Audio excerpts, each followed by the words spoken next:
Hello, BookTube, and welcome back to the Mayberry Book Club. That's the name of Matthew's channel, the Mayberry Book Club, but we have also turned his channel name into a reality by making a little book club for two. He's doing the read-alongs with me, so the rest of you don't have to. And we've been doing one thing after another, having a ball. I think the key is that we're switching up the content. And for August, he agreed the same thing that he did in June, which was to go along with a reread that I do anyway. I read Homer's Iliad every June, and I reread Homer's Odyssey every August. And he agreed to go along with that. What a brutal August it's been. Boston has had 2 prolonged heat waves. It's been brutal, mercilessly hot and humid. Fit to match many other summers in many places of the country and the world where I have read the Odyssey in years past. And we're finishing up. Today, we're reading the last 6 books of the Odyssey today. We're doing it in the Fagles translation with Bernard Knox introduction. Matthew has the Viking hardcover, and this is the Penguin Classic Deluxe Edition with the French flaps and the deckled edges. And also a dude bro. This particular edition also has a dude bro. As I mentioned, it has pencil marginalia that start out with the young man. I imagine as having wide shoulders and rippling pecs. It starts out with him just underlining the stuff that his professor is mentioning, just putting in the margins the words that his professor is associating with those passages. But then, gradually, over the course of the book, you start to see that marginalia change. You start to see him get swept up in the story, which is great. I love knowing that the Odyssey retains the power to do that. And as much as I love the Iliad a lot more than I love the Odyssey, but I have to admit the Odyssey has more of that power.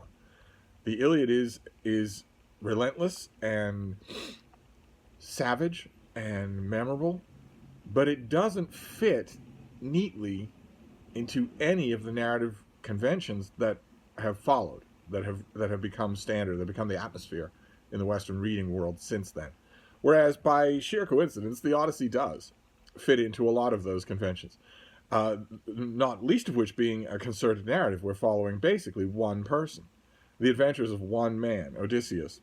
He has a crew at times. He is trying to get back home to Ithaca from the windy plains of Troy, where he has been at war for 10 years. We see the story of what's going on back home in Ithaca. His kingdom has been infested with loutish suitors who are called that because they want his wife, Penelope, to declare herself a widow and marry one of them so that they can take the kingdom. They show up every day and eat and drink and carouse with the female house servants and importune Penelope to make a choice between them.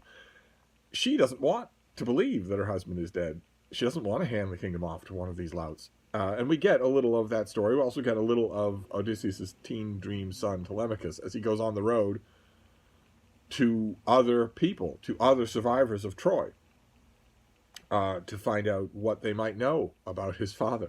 Some of the great warriors of Troy that we know in the Iliad have gone home, and it was a big chunk out of their lives, but they're back now, and they're settled and prosperous, and maybe a little older. We meet Menelaus, we meet Helen, in those chapters when Telemachus is out on the road. But the bulk of the book is concerned with Odysseus himself, as he reaches finally a safe harbor after his many adventures. And he tells of those adventures, and in Matthew's most scandalous video to date, he just goes on and on about how obviously all of those stories are lies. Character assassination of Odysseus. After all this time, he eats a little of those words when it comes to these final 6 chapters, these final 6 books of the Iliad, because in these 6 books, Odysseus reflects on some of those stories when he's in private, when he has no one to impress. But nevertheless, he does still keep lying. When he finally lands, after he's told those stories and his hosts have brought him home and dropped him off, and he's finally home back on Ithaca, he tells lies to everybody he meets. The little girl, Eumaeus, oh my swineherd, is in these books his own father, Laertes. Everybody, basically. Athena disguises him as a decrepit old beggar. It's not a disguise that's proof against everything. There are signs that the disguise doesn't cover. She doesn't change his body in quite the way that you would expect, because he still has a scar from his childhood that his old nurse, Eurycleia, can easily recognize. He's still recognizable by his old dog. And he is able to throw off that disguise without, praying for 3 days and getting Athena's attention to withdraw it from him. He's able to convince other people, to show them that he is actually Odysseus returned home. He shows his son, Telemachus. He shows Eumaeus. And he plots his revenge on the suitors who have infested his household. He's only one man, even with a few retainers. They're still drastically outnumbered. So you can sort of see the sanity behind his plan to lie to everyone as soon as he gets home, because he knows the odds he's facing. He can't just show up on the beach and announce to the world, "I have returned." He knows perfectly well the suitors want to kill him and take his kingdom. So it's subterfuge, and it builds tension like nobody's business. Matthew mentioned this last week, and I totally seconded it, and I still do, which is that the storytelling skill of these last, say, 10 books of the Odyssey it is just superb. It is razor-sharp storytelling skill. There's scarcely a single move out of place to build the tension, to build your bloodthirsty expectation of what's coming. You have to keep in mind that a lot of times when this poem was only oral and not yet written, and probably a lot of times after it was written, but certainly in the century where it was basically being constructed from bits and pieces that were done in an oral repertoire, you have to understand it would have been sung and performed to prosperous landowners, to people who would have been identifying with the fugitive king returned home to reclaim his kingdom. It bears keeping that in mind a lot stronger in these last 6 books. Because as Matthew points out in his video today, there are parts of these 6 books that will strike a modern audience as going too far, as revenge carried too far. You have to keep in mind that the people in the audience would have been eating this up. The harsher, the better. These were people who kept household slaves. They were people who kept war prisoners as slaves. They were people who kept bondswomen. And whether it's in the American Confederacy or the British colonial empire or in the ancient Greece of these epics, in all such cases, the slave keepers wake up every morning, spend all day, go to bed every night, and dream about the horror of their slaves betraying them. That's one of the largest psychological costs that comes from keeping other people as slaves. And there's no way to avoid it. There's no way that it doesn't cross your mind. So the people who were originally hearing the proto-versions of this poem would certainly have been rooting for this displaced king, plotting his revenge on the suitors. And that's what happens in these last 6 books. They reconnoiter the hall. Ulysses is disguised as a beggar, so the suitors don't know him. They let him wander around in the hall. They let him see how things are going. They let him see how they're treating his wife. She doesn't recognize him. Commentators on this poem as early as the 17th century were making a case that I think Robert Fitzgerald always made in his life as well, that it's pretty clear from the text that Penelope does recognize her husband and is just going along with the whole thing because there's no way otherwise to do it. I don't know that I believe that. I think the poem makes it pretty clear that she doesn't recognize him for one reason or another, for one storytelling reason or another. But a couple of people do. The servants help. A couple of the servants help Ulysses and Telemachus to lock up the weapons in the hall, to block the doorways. There's preparation going on, and I know that it cheapens anything to put it this way, but it is incredibly cinematic. I'm amazed every time I read the conclusion to this poem. I am amazed that it has never been done in a film for a popular Hollywood audience. It is absolutely perfect for it. Again with the slurping. Frida, you can't keep slurping in every video. You could slurp me if you want, but you have to just lay down, baby. You can't keep slurping. I forget where I was before the slurping. She just gets into this zone where she's just slurping and you need to stop her, and then her eyes clear, and it's like, oh right, I was slurping for 15 minutes. Oh right, the separate individual elements of the revenge at the end are so perfectly calibrated that they would work great as a movie or a miniseries. I would love to see that.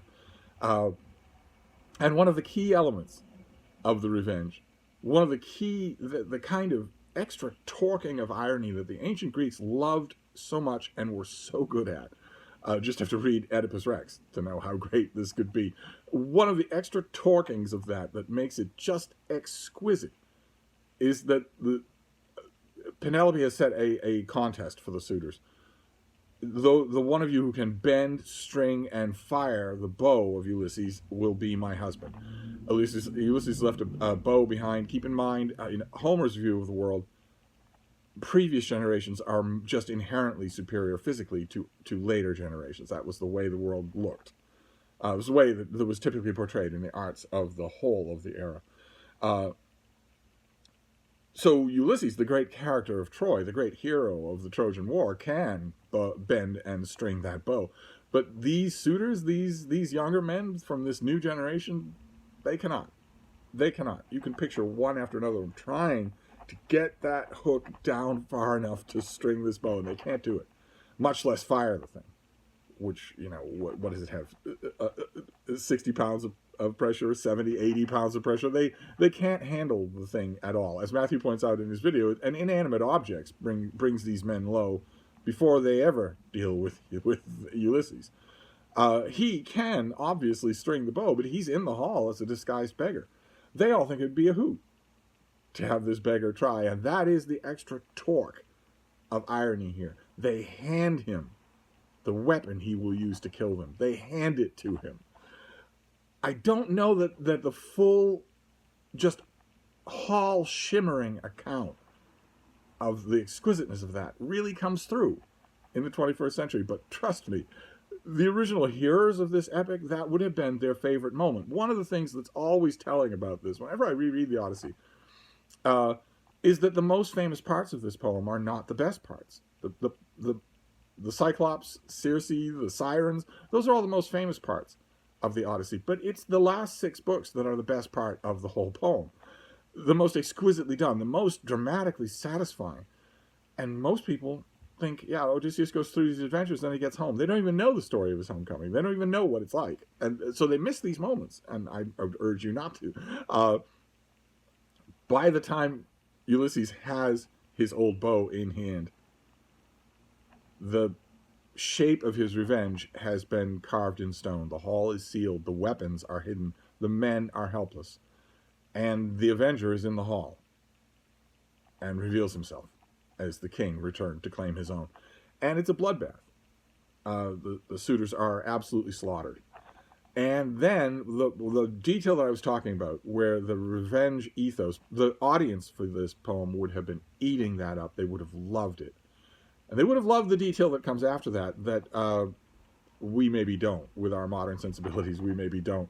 Because once the suitors are all dead, Ulysses has the serving women come in and clean up the hall, which is covered in blood and viscera and gore.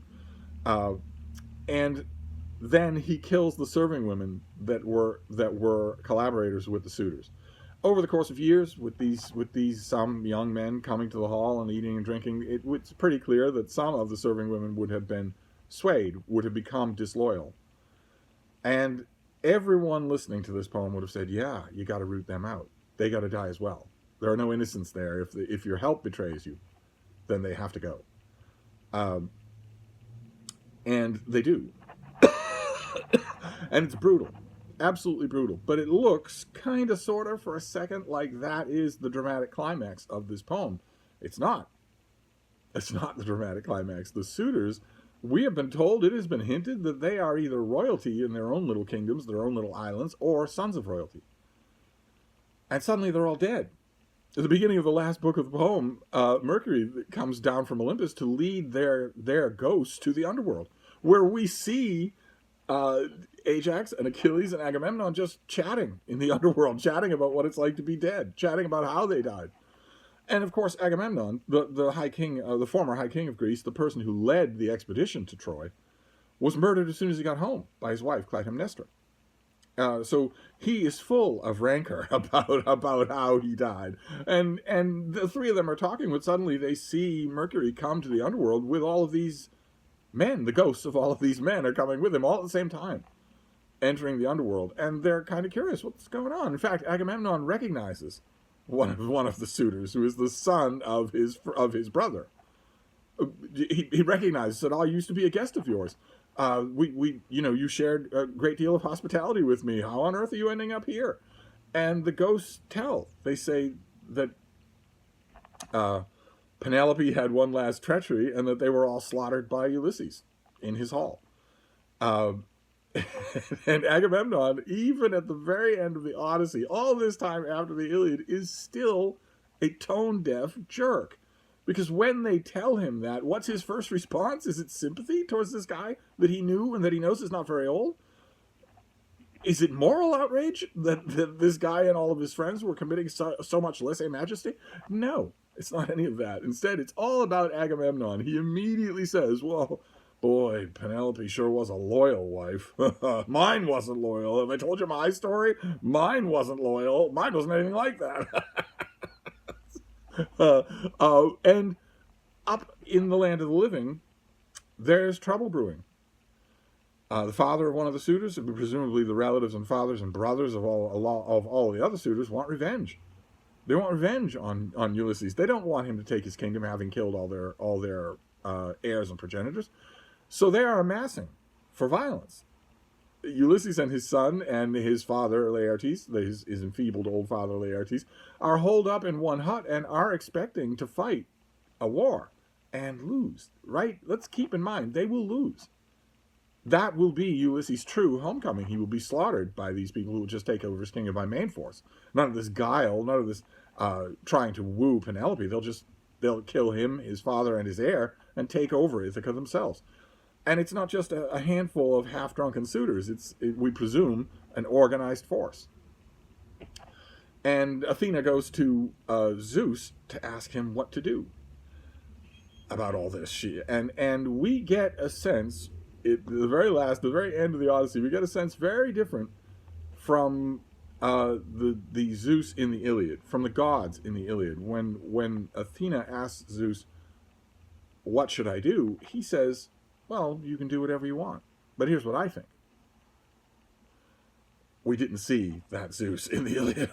We didn't see that at all. We see the gods a little bit withdrawing here. Just a bit withdrawing from the world here. Or maybe it's Jupiter who's withdrawing and they're all following his lead. One way or another, Minerva flashes back down to Ithaca. She imbues old Laertes with enough strength to kill the leader of the opposing army with a spear shot. A 1 in a million shot, a great Olympian shot. And then there's a line. Fagles. I don't know that I'll be able to find it in Fagles. I don't know that I will be able to. Where is it? There's a line that is. Tell me how you would see it done. Now that royal Odysseus has taken his revenge, let both sides seal their pacts that he shall reign for life, and let us purge their memories of the bloody slaughter of their brothers and sons. That's Jupiter talking. And not only is he saying that bit about reigning for life, so what does that mean? Does that mean that Telemachus is not going to rule in Ithaca? That by way of political appeasement, the son or the brother of one of these suitors must take the kingdom? But also, what's that business about removing the memory from the minds of these people? That is not a power that the Greek gods have ever had. And what does that mean? Does that mean that after Laertes kills the leader of this army of relatives, suddenly the gods will muck around with the memories of everyone involved, and the slaughter of the suitors will be forgotten? I don't quite know what that means, and if it's any consolation, it doesn't make a whole lot more sense in the Greek or in any other English translation that I've ever read. I don't quite know the full nature of the solution that is being given in this. I firmly believe that this is not what the oral tradition would have been. I think this is wrapped up a little too neatly for the written tradition. But Minerva goes back down. She imbues Laertes with the strength to kill one man, and then she enforces peace on everybody else. And says that's the way it's going to be. Ithaca is now at peace. And the poem abruptly ends. You don't really believe it. But there's no more to the poem. That's all there is to it. Aside from that little awkwardness of not really knowing what would happen in book 25 of the Odyssey, that's the main question that I always have. What would happen in book 25? Do these people forget that there was a slaughter, or does rancor ensue? But the key thing is the satisfying nature. Matthew mentions this himself, how dramatically satisfying it is that this spurned and despised outcast king is handed the tool of his own revenge and takes it in such an exhaustive and bloody manner. It's a key difference between that and the climax of the Iliad, which is not the funeral games of Hector. The funeral games of Hector is sort of the denouement of the Iliad, but it's not the climax. The climax is Hector fighting Achilles. And one of the many ways in which the Iliad is strange to us, to our modern Western sense of storytelling, is that the best man doesn't win. We don't admire Achilles by the end of the Iliad, not in the slightest. We don't like him at all. I don't believe that even ancient audiences liked him at all. We recognize that he's a superior fighter, but we've come to know Prince Hector. We've seen him in all of his humanity. We've seen him in 3 dimensions. We respect his valor and his never quit. And he loses, ignominiously killed. And that is weird. That is a weird left turn for the modern Western storytelling sensibility. Whereas the Odyssey plays right into any Bruce Willis movie you've ever seen. The hero is noble from the beginning. Despite Matthew's claims last week, he's noble from the beginning. He's seeking not only to reclaim his kingdom, but to reclaim his beloved wife, who is pure, and we are supposed to admire and love her. And then he does, in the most spectacular cinematic fashion imaginable. That really resonates. My only regret this time around is that pillowy-pecked young man didn't get as far as the ending. His annotations drop off. They drop off just as Ulysses is meeting his swineherd. He sort of gives out. I think his term was probably over by then, or the girl at the seat next door had said yes by then, but whatever the reason is, he doesn't go all the way to the end. So he doesn't see that ending. And I don't know if he even got as far as the slaughter of the suitors. It's be shamed if he didn't, because it's tremendous reading. And it's been tremendous fun to have company along for my read along of the Odyssey. I do this anyway every year, but I had company this year. That's tremendous fun. So that is the Mayberry Book Club read of the Odyssey, and we're moving on next month to graphic novel. We have a long history with graphic novels, and we're gonna go to a graphic novel for September. Kingdom Come, written by Mark Waid and drawn by Alex Ross, which says the classic, iconic heroes of DC Comics. What would happen if something horrible happened and sent them all into retirement? What would happen to the world, and what would happen to them? And especially, what would happen to the greatest of them, Superman? And what would happen if they came back? What kind of a world would they encounter? What kind of problems would they have to solve? The graphic novel is all about that. It does a magnificent job. I feel certain that Matthew is going to love it, and you will too if you join us. I can't say this for 100% certainty with most other graphic novels, but your library will certainly have a copy of Kingdom Come. It's one of the most successful graphic novels or comic book collections, hardcover, paperback collections, in the history of either superhero comic book company. So they will certainly have a copy or be able to get you one. So you can join along, and I think you'll like it. The story is not nearly as insider baseball as it might look on the surface. I mean, if you look at a lot of the covers, Kingdom Come has had a million different editions, and if you look at the covers to a lot of those editions, they'll look like just every superhero in the world all slugging it out in chaos, and you'll think, okay, well, if I don't know anything about superheroes, I'm not going to get this at all, and that's not true. You know already, thanks to the wonderful power of the iconic nature of DC characters, you already know everything you need to know to start this story.